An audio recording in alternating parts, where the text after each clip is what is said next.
என்னுடைய 18 வயசு வரை என்னுடைய அம்மா அப்பாவை நான் குடும்பப்படுத்தி வாழ்ந்துட்டு வந்தேன். ஒரு கேள்வி கேட்கிறேன், மட்டும் சொல்லுங்க, ஆன்சர் தெரிஞ்சா சொல்லுங்க. எங்க அம்மா அப்பாவுக்கு காது கேட்கும்னு சொல்றவங்க மட்டும் அப்படி கையை உயர்த்தி காட்டுங்களேன். எங்க அம்மா அப்பா காது கேட்கும். எனக்கு உங்களை பார்த்தா பொறாமையா இருக்குங்க. எனக்கு அம்மா அப்பா இருக்கிறாங்க, ஆனா பிறவியிலே அவங்களுக்கு காது கேட்காது, வாயும் பேச மாட்டாங்க.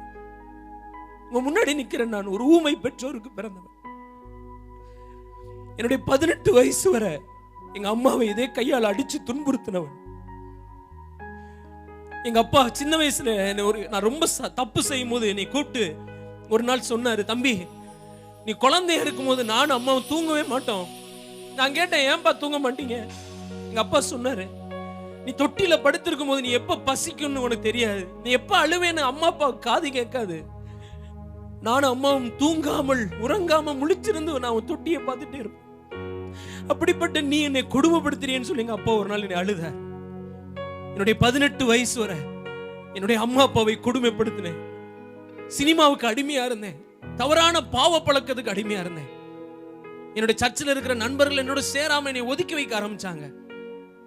நான் ஒரு சர்ச்சில் ஓரமா வெளியில உட்கார்ந்து இருக்கும் போது ஒரு அண்ணன் வந்து, தம்பி வாலிபர் கூட்டம் நடக்குது, வர முடியுமான்னு கேட்டாங்க. நான் சொன்னேன், 2 நாள் அது கூட்டம்.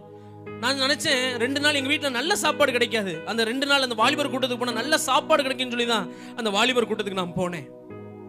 நான் நினைச்சேன் எல்லா வாலிபர் கூட்டம் போல அதுவும் ஒரு வாலிபர் கூட்டம் சொல்லி நான் பின்னாடி உட்கார்ந்து கொண்டு ஊழியர்களை கேலி பண்ணி கொண்டிருந்தேன். மைக்ல பேசுறவங்களை கிண்டல் அடித்து கொண்டிருந்தேன். அந்த மீட்டிங்ல சாயந்தர நேரம் ஒரு 6 மணி வேளையில ஒரு ஊழியக்காரனை வந்து மைக் எடுத்து, தம்பி கண்ணை மூடுங்க ஜெபம் பண்ணுங்கன்னு சொன்ன உடனே எல்லாரும் கண்ணை மூடும்போது நானும் விளையாட்டா மூடும்போது முதல் முறையாக அந்த அறையில இயேசு உலாவுகிறதை நான் உணர்ந்தேன். என்னை தேடி இயேசு வந்தார். நான் செய்த பாவங்கள் எல்லாம் கண் முன்னாடி வந்தது. நான் முதல் நாள் கூட்டத்துல பல்ல கடிச்சிட்டு ஓடி போயிட்டேன். அது 2 நாள் கூட்டம். 2ஆவது நாள் கூட்டத்துக்கு நான் போகவே இல்லை. யாரோ ஒருவர் என் முதுகை பிடித்து தள்ளி, நீ இந்த 2ஆவது நாள் கூட்டத்துக்கு போவியா? என்னை தள்ளி என்னை கொண்டு வந்தார். 2ஆவது நாள் கூட்டத்துக்கு போனேன். முதல் நாள் செஞ்ச சேட்டனால பண்ண முடியல. 2ஆவது நாள் கூட்டத்தில் அமைதியாக உட்கார்ந்து இருந்தேன். அதே சாயங்கால வேலை வந்தது. அதே ஊழியக்காரன் வந்து சொன்னார், அந்த வார்த்தையின் வாழ்க்கையை மாற்றினது. தம்பி இந்த கூட்டத்துல 100 பேர் இருக்கீங்கன்னா ஆண்டவர் 99 ஒரு நாள் பேசி பிளஸ் பண்ணி அனுப்புவார். 50 பேருக்கு ஒரு நாள் பேசுவார், இன்னொரு நாள் 50 பேருக்கு பேசுவார். சில நேரத்தில் நம்ம ஆண்டவர் என்ன பண்ணுவார்னா 99 பேருக்கு ஒரு நாள் செய்தி கொடுத்து முடித்துட்டு ஒரே ஒரு வாலிபனுக்காக ஒரு வாலிபர் கூட்டத்தை ஒழுங்கு பண்ணுவார். அந்த வாலிபன் அந்த கூட்டத்துக்குள்ளே உட்கார்ந்து இருக்கிறான் என்று அந்த ஊழியக்காரர் சொன்னார். அதை கேட்டவுடன் எனக்கு கேட்டது, ஆள்வி நீதான் அந்த வாலிபன். என் வாழ்க்கையை இயேசுவுக்கு ஒப்பு கொடுத்தேன். என்னுடைய 18வது வயதிலே முழு நேரமாய் கர்த்தருடைய ஊழியத்தை செய்ய நான் என்னை அர்ப்பணித்தேன். 16 வருடங்களாக ஆண்டுடைய ஊழியத்தை, கிராம மிஷனரி ஊழியத்தோடு செய்வதற்கு ஆண்டவர் கிருபையை கொடுத்திருக்கிற நல்ல கைகளை தட்டி என்னுடைய ஆண்டவருக்கு மகிமை செலுத்த வைக்கலாம். இன்னைக்கு நானும் என்னுடைய மனைவி, என்னுடைய அம்மா அப்பா எல்லாரும் முழு நேரமாய் என் ராஜாவுக்கு நாங்கள் ஊழியம் செய்கிறோம்.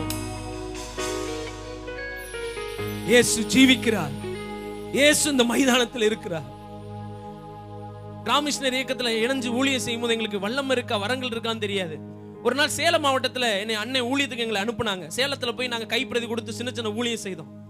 நாங்க நடந்து போயிட்டு இருக்கும்போது ஒரு அக்கா ரோட்ல ஒரு வயதான பாட்டி பிச்சை எடுத்து கொண்டிருந்தாங்க. நாங்க அந்த பாட்டி எங்களை கிராஸ் பண்ணும்போது, தம்பி 2 ரூபா கொடுக்குறியான்னு கேட்டாங்க. என்கிட்ட 2 ரூபா இல்ல பாட்டின்னு சொன்னேன். 20 ரூபா தந்தேன். இல்ல தம்பி 2 ரூபா இருந்தா கொடுன்னு சொன்னாங்க. நான் உடனே இவ்வளவு நல்ல பாட்டியா இருக்காங்களே கிட்ட போய் பேசின. அந்த பாட்டி சொன்னாங்க, தம்பி என் இடுப்பு கீழே உறுப்புகள் செயலற்றுச்சு தம்பி. எங்க வீட்டுல இருக்கிறவங்களை என்னை பிச்சை எடுக்க விட்டுட்டாங்க. என் இருப்புல நடக்க முடியாது. நான் அந்த டீ கடைக்கு போனாவோட டீ மேல சுடுதண்ணியை ஊத்துறாங்க தம்பின்னு சொல்லி அந்த அம்மா அழுதாங்க. நாங்க உடனே என்ன செஞ்சோம் தெரியுமா? எங்களுக்கு வல்லம் இருக்கான்னு தெரியாது. நாங்க சேர்ந்து ஜெபம் பண்ணோம். பாட்டி இப்ப நாங்க ஜெபம் பண்ண போறோம், நீங்க எந்திரிக்க போறீங்கன்னு சொன்னோம். அந்த பாட்டி இந்த வார்த்தையை கேட்ட உடனே ஏசப்பான்னு அந்த ரோட்ல கத்த ஆரம்பிச்சாங்க. எங்களுக்கு பதட்டம் ஆயிருச்சு, என்ன செய்ய தெரியல. நாங்க திடீர்னு கையை பிடித்து இயேசுவின் நாமத்தை எந்திரிக்கணும், எந்திரிச்சு நடந்துட்டாங்க. அந்த அம்மா நடந்தாங்க. எந்த டீ கடையில சுடுதண்ணி ஊத்துனாங்களோ அதே கடையில நான் அந்த அம்மா போய் டீ குடிச்சிட்டு வந்து நடந்து போய், நம்முடைய இயேசு உயிரோடு இருக்கிறார். ஆண்டவரை மகிமைப்படுத்துவீங்களா?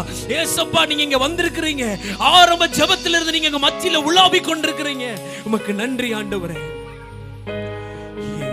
எங்கும் நிறைந்த யெகோவா எலோஹி, ஆராதனை உமக்கே.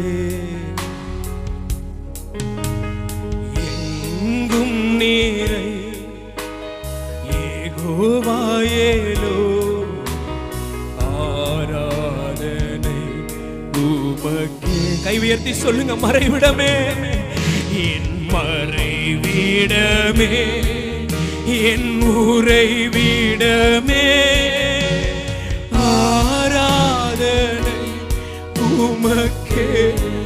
அப்பா, என் மறைவிடமே, என் உறைவிடமே, ஆராதனை உமக்கே. ரெண்டு கரங்களை உயர்த்தி ஆராதனை, ஆராதனை,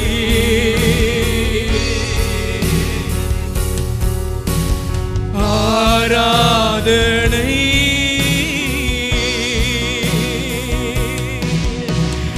அப்பா அப்பா,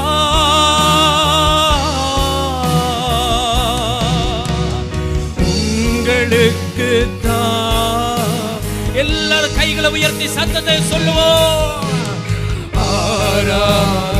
ஒவ்வொருவர் மேலும், ஒவ்வொருவர் மேலும் உம்முடைய பிரசன்னம் இறங்கி வரட்டும் ஆண்டவரே. ஆராதனை,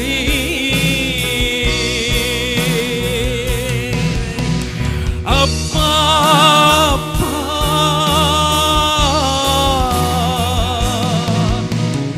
உங்களுக்கு முழு பலத்தோடு கைகளை தட்டி ஒரு நிமிடம் அவருக்கு நன்றின்னு சொல்லி ஆர்ப்பரித்து துதிங்க. யூதா கோத்திரத்து சிங்கமும் தாவீதின் வேறுமானவர் நம் மத்தியிலே உலாவிக் கொண்டிருக்கிறார். முன் வரிசையிலிருந்து பின் வரிசை வரை ஆண்டவருடைய வல்லமை நம் மத்தியிலே இறங்கிக் கொண்டிருக்கிறது. கைகளை தட்டி, வாலிப சகோதரா, வாலிப சகோதரி, ஒரு சிங்கம் நம் மத்தியிலே உலாவிக் கொண்டிருக்கிறது. கைகளை தட்டி சொல்லுங்க, ஆண்டவரே என்னை நிரப்பும், என்னை நிரப்பும். Feel your mighty presence, O Lord. எழும்பு எழும்பு சீயோனே, உன் வல்லமையை தரித்துக்கொள். எழும்பு எழும்பு சீயோனே, உன் வல்லமையை தரித்துக்கொள்.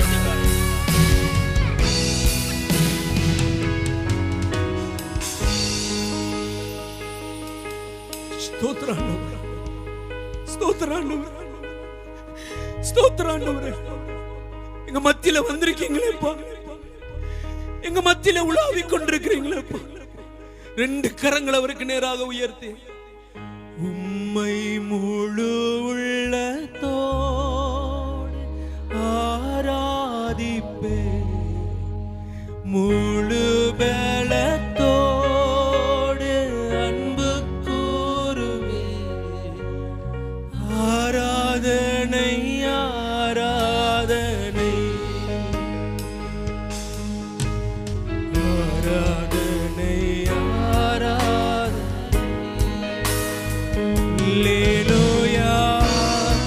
ரெண்டு கரங்களை உயர், ரெண்டு கரங்களை உயர். அப்பா அப்பா, ஆராதனை, ஆராதனை. சொல்லுங்க, எல்ரோயி, எல்ரோயி, எல்ரோயி, என்னை கண்டீரே.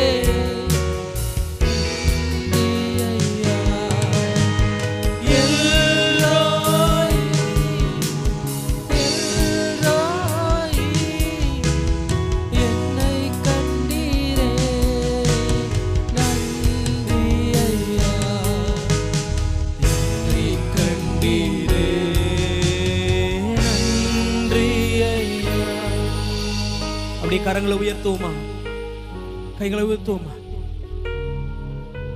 நம்ம எல்லாரையும் ஆராய்ந்து அறிந்திருக்கிற இடத்தில் இன்னைக்கு நம்ம கூடி வந்திருக்கிறோம். ஒரே ஒரு வார்த்தை சொல்லி இந்த ஆராதனை முடிப்போமா. இயேசுவோடு நிற்போம், இயேசுவுக்காக நிற்போம். அன்பான வாலிப சகோதரா, சகோதரி, இயேசுவோடு நான் நிற்பேன் ஆண்டவரே, உங்களுக்காக நிற்பேன் ஆண்டவரே. இந்த ஆராதனை நீர் பொறுப்படுத்திக் கொண்டதற்காக உமக்கு நன்றி சொல்லுகிறோம்.